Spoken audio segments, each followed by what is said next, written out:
Punjab police जियां Sindh police भी पंहिंजे सूबे जे कचे में धाड़ेलनि ख़िलाफ़ हिक वॾे ऑपरेशन जूं तयारियूं करे रही आहे। IG सिंध पारां इन सिलसिले में गुज़िरियल ॾींहुं कशमोर ऐं घोटकी जे कचे जो दौरो बि कयो वियो। IG सिंध ग़ुलाम नबी मेमुण धाड़ेलनि ख़िलाफ़ ऑपरेशन लाइ SSPs खां ब्रीफिंग वरिती ऐं खेनि हिदायतूं बि जारी कयूं। धाड़ेलनि ख़िलाफ़ वॾो ऑपरेशन तमामु ज़रूरी ऐं अणटर आहे, पर अहिड़ो ऑपरेशन शुरू थियण खां अॻु IG सिंध खे हिक कचहरी पुलिस जे हेठियनि ऑफिसर्स ऐं सिपाहियुनि सां बि ज़रूरु करणु घुर्जे, छाकाणि त उन्हनि ऑफिसर्स ऐं जवाननि जो मोराल डाउन लॻो पियो आहे। हुननि खे लॻे थो त हर भेरे ऑपरेशन जे नाले ते हुननि खे मारायो वञे थो। IG सिंध जे कचे जो दौरो करण जे मौक़े ते ई पुलिस अहलकारनि जी पाण में कचहरी करण वारी हिक वीडियो लीक थी वई आहे। वीडियो में लोअर रैंक जो हिकु ऑफिसर अफ़सोस ज़ाहिर कंदे चवे थो त खेनि जेके बख़्तरबंद APC गाॾियूं ॾिनियूं वञनि थियूं उहे गैर मयारी शीट्स वारियूं आहिनि, जिन मां धाड़ेलनि जूं गोलियूं ऐं रॉकेट टपी अचनि था।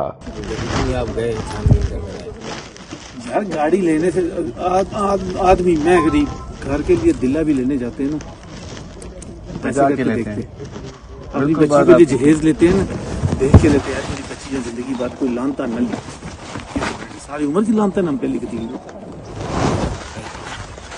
पहले मुसलमान फिर पे, लेकिन हमारे लीक थियल वीडियो में पुलिस ऑफिसर चवे थो त पुलिस जा वॾा ऑफिसर करप्शन में मुलविस आहिनि। हू वॾियूं कमीशन्स खाई ऑपरेशन लाइ गैर मयारी बख़्तरबंद गाॾियूं ख़रीद कनि था ऐं उन जे नतीजे में पुलिस जो वॾो नुक़सान थिए थो। IG सिंध ऐं वॾे वज़ीर खे उन्हनि APCs में वेहारे हुननि मथां रॉकेट लॉन्चर ज़रिए फायर करण जो तजुर्बो कयो वञे। हू बची वञनि त पोइ उन्हनि गाॾियुनि खे कचे में ऑपरेशन लाइ इस्तेमालु कयो वञे।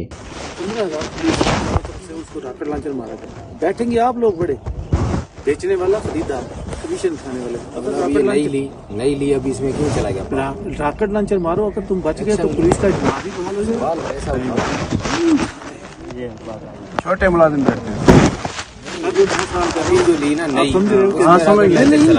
भाई क्यों चला गया उसको? IG सिंध ग़ुलाम नबी मेमुण साहब तव्हांजा मातहत तव्हां मां ख़ुशि न आहिनि, हुननि जूं दिलियूं टुटल आहिनि। धाड़ेलनि ख़िलाफ़ हिकु भरपूर ऐं कामयाब ऑपरेशन लाइ ज़रूरी आहे त पंहिंजी सिपाह खे एतमाद में वठो ऐं हुननि जा समूरा ख़दशा ख़तमु कयो। ईअं न थिए जो हुननि वीचारनि जा ख़दशा ख़तमु करण बदिरां उल्टो सच ॻाल्हाइण ते हुननि जूं नौकरियूं ई तेल कयूं वञनि।